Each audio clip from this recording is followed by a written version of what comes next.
नमस्कार। श्रीमद् वाल्मीकि रामायण अखंड पाठ में हम पहुंच गए हैं सुंदर कांड के 43 सर्ग पर, यानी कि 43वां सर्ग है ये। और आज हनुमान जी के द्वारा होगा चैत्य प्रासाद का विध्वंस तथा उसके रक्षकों का वध। तो चैत्य प्रासाद लंका में जो राक्षसों के कुल देवता का स्थान है उसी को कहा जाता है। तो चलिए प्रारंभ करते हैं आज का पाठ। ततः स किंकरान् हत्वा हनुमान् ध्यानमस्थितः वनं भग्नं मया चैत्य प्रासादो न विनाशितः तस्मात् प्रासादम् अद्यैवम् इमं विध्वंस्याम्यहम् इति संचित्य हनुमान् मनसा दर्शयन् बलं चैत्य प्रासादम् उत्प्लुत्य मेरुशृङ्गम् इवोन्नतम् आरुरोह हरिश्रेष्ठो हनुमान् मारुतात्मजः आरुह्य गिरिसङ्काशम् प्रासादं हरियूथपः बभौ स सुमहातेजाः प्रतिसूर्य इवोदितः सम्प्रदृश्यतु दुर्धर्ष चैत्यप्रासादमुन्नतं हनुमान् प्रज्वलन् लक्ष्म्या पर्यात्रोपमो अभवत्। तो किंकर राक्षसों का वध कर दिया हनुमान जी ने। रावण ने 80,000 राक्षसों को भेजा था, किंकर नाम के राक्षसों को, हनुमान जी से लड़ने के लिए, जब उसने सुना था कि उन्होंने प्रमदा वन अशोक वाटिका को उजाड़ दिया है।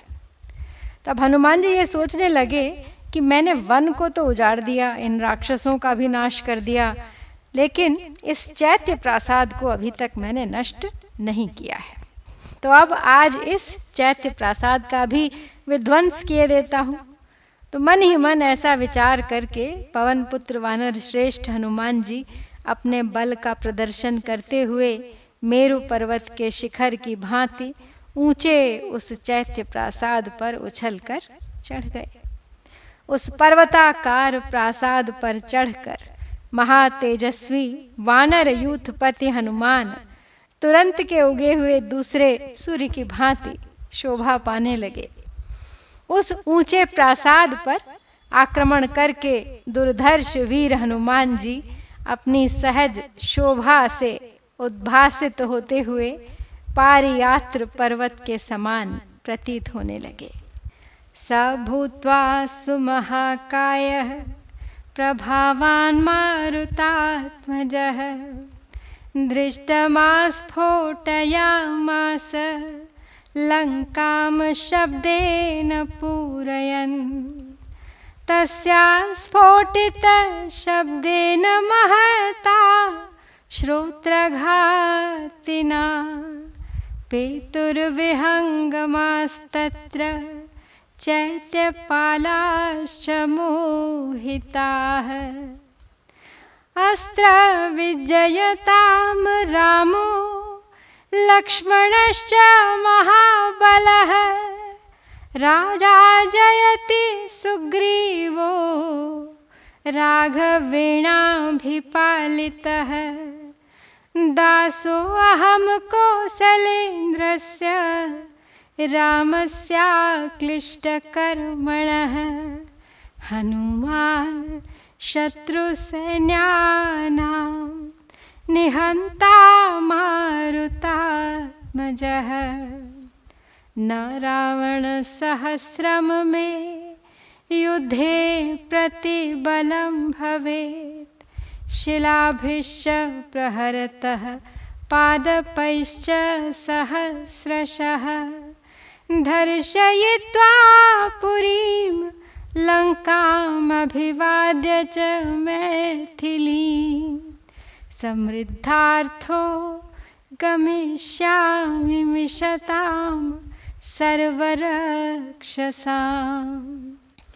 तो अब वो तेजस्वी पवन कुमार ऐसा विचार करके विशाल शरीर धारण करके लंका को प्रतिध्वनित करते हुए धृष्टता पूर्वक उस प्रासाद को तोड़ने फोड़ने लगे। जोर जोर से होने वाला वह तोड़ फोड़ का शब्द कानों से टकराकर उन्हें बहरा किए देता था। इससे मूर्छित हो वहां के पक्षी और प्रासाद रक्षक भी पृथ्वी पर गिर पड़े। उस समय हनुमान जी ने पुनः यह घोषणा की कि अस्त्रवेत्ता भगवान श्री राम तथा महाबली लक्ष्मण की जय हो। श्री रघुनाथ जी के द्वारा सुरक्षित राजा सुग्रीव की भी जय हो। मैं अनायास ही महान पराक्रम करने वाले कौशल नरेश श्री रामचंद्र जी का दास हूँ। मेरा नाम हनुमान है। मैं वायु का पुत्र तथा शत्रु सेना का संहार करने वाला हूँ। जब मैं हजारों वृक्षों और पत्थरों से प्रहार करने लगूंगा उस समय सहस्रों रावण मिलकर भी युद्ध में मेरे बल की समानता अथवा मेरा सामना नहीं कर सकते। मैं इस लंकापुरी को तहस नहस कर डालूंगा। और मिथिलेश कुमारी सीता को प्रणाम करने के अनंतर सब राक्षसों के देखते देखते अपना कार्य सिद्ध करके निकल जाऊंगा। एवं उक्त्वा महाकायश्चैत्यस्थो हरियूथपः ननाद भीम निर्ह्रादो रक्षसाम जनयन् भयम्। तेन नादेन महता चैत्यपालाः शतं ययुः गृहीत्वा विविधानस्त्रान् प्रासान् खड्गान् परश्वधान्। विसृजन्तो महाकाया मारुतिं पर्यवारयन् ते गदाभिर्विचित्राभिः परिघैः काञ्चनाङ्गदैः आजग्मुर्वानरश्रेष्ठं बाणैश्चादित्यसन्निभैः आवर्तैव गङ्गायास्तो यस्य विपुलो महान्। परिक्षिप्य हरिश्रेष्ठं स बभौ रक्षसां गणः ततो वातात्मजः क्रुद्धो भीमरूपं समास्थिता। प्रासादस्य महास्तस्य स्तम्भं हेम परिष्कृतम् उत्पाटयित्वा वेगेन हनुमान् मारुतात्मजः ततस्तं भ्रामयामास शतधारं महाबलः तत्र चाग्निः समभवत् प्रासादश्चाप्यदह्यत। तो इस प्रकार सबको चुनौती देकर और अपने बारे में महाराज राम के बारे में सबके बारे में उनकी जय जयकार करते हुए चैत्य प्रासाद पर खड़े हुए विशालकाय वानर यूथपति हनुमान राक्षसों के मन में अब भय उत्पन्न करते हुए भयानक आवाज में गर्जना करने लगे। उस भीषण गर्जना से प्रभावित हो सैकड़ों प्रासाद रक्षक नाना प्रकार के प्रास खड्ग और फरसे लिए वहां पर आ गए। उन विशालकाय राक्षसों ने उन सब अस्त्रों का प्रहार करते हुए वहां पवन कुमार हनुमान जी को घेर लिया। विचित्र गदाओं, सोने के पत्र जड़े हुए परिघों और सूर्य तुल्य तेजस्वी बाणों से सुसज्जित हो वे सब के सब उन वानर श्रेष्ठ हनुमान पर चढ़ाए। वानर श्रेष्ठ हनुमान को चारों ओर से घेर कर खड़ा हुआ राक्षसों का वो महान समुदाय गंगा जी के जल में उठे हुए बड़े भारी भंवर के समान जान पड़ता था। तब राक्षसों को इस प्रकार आक्रमण करते देख पवन कुमार हनुमान ने कुपित हो बड़ा भयंकर रूप धारण किया। उन महावीर ने उस प्रासाद के एक सुवर्ण भूषित खंभे को जिसमें 100 धारें थीं बड़े वेग से उखाड़ लिया और उखाड़कर उन महाबली वीर ने उसे घुमाना आरंभ किया। घुमाने पर उससे आग प्रकट हो गई, जिससे वह प्रासाद धू धू कर जलने लगा। दह्यमानं ततो दृष्ट्वा प्रासादं हरियूथपः स राक्षसशतं हत्वा वज्रेणेन्द्र इवासुरान्। अन्तरिक्षस्थितः श्रीमानिदं वचनम् अब्रवीत् मादृशानां सहस्राणि विसृष्टानि महात्मनां बलिनां वानरेन्द्राणां सुग्रीववशवर्तिनाम् अटन्ति वसुधां कृत्स्नां वयमन्ये च वानराः। दशनागबलाः केचित् दशगुणोत्तराः केचिन्नागसहस्रस्य बभूवुस्तुल्यविक्रमाः। सन्ति चौघबलाः केचित् सन्ति वायुबलोपमाः अप्रमेयबलाः केचित् तत्रासन् हरियूथपाः। ईदृग्विधैस्तु हरिभिर्वृतो दन्तनखायुधैः शतैः शतसहस्रैश्च कोटिभिश्चायुतैरपि आगमिष्यति सुग्रीवः सर्वेषां वो निषूदनः। नेयमस्ति पुरी लङ्का नायूयं न च रावणः यस्य त्विक्ष्वाकुवीरेण बद्धं वैरं महात्मना।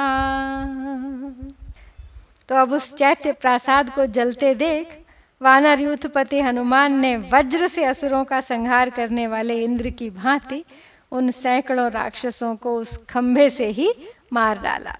और आकाश में खड़े होकर उन तेजस्वी वीर ने इस प्रकार कहा, बोले, हे राक्षसों, सुग्रीव के वश में रहने वाले मेरे जैसे सहस्रों विशालकाय बलवान वानर श्रेष्ठ सब ओर भेजे गए हैं। हम तथा दूसरे सभी वानर समूची पृथ्वी पर घूम रहे हैं।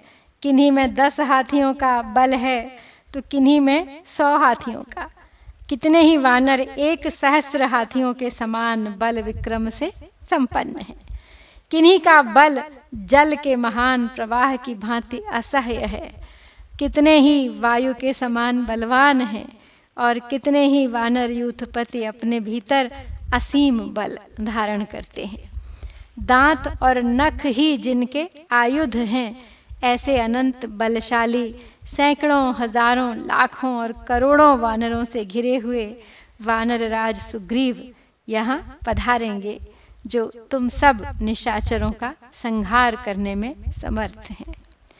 अब ना तो यह लंकापुरी रहेगी, ना तुम लोग रहोगे, और ना वह रावण ही रह सकेगा, जिसने इक्ष्वाकुवंशी वीर महात्मा श्री राम के साथ वैर बांध रखा है।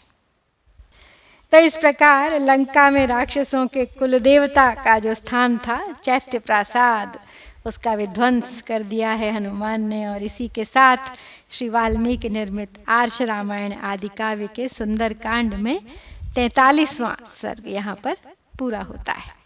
इत्यार्षे श्रीमद् रामायणे वाल्मीकिये आदि काव्ये सुंदर कांडे 43 सर्गः। ओम श्री सीतारामचंद्राभ्यां नमः।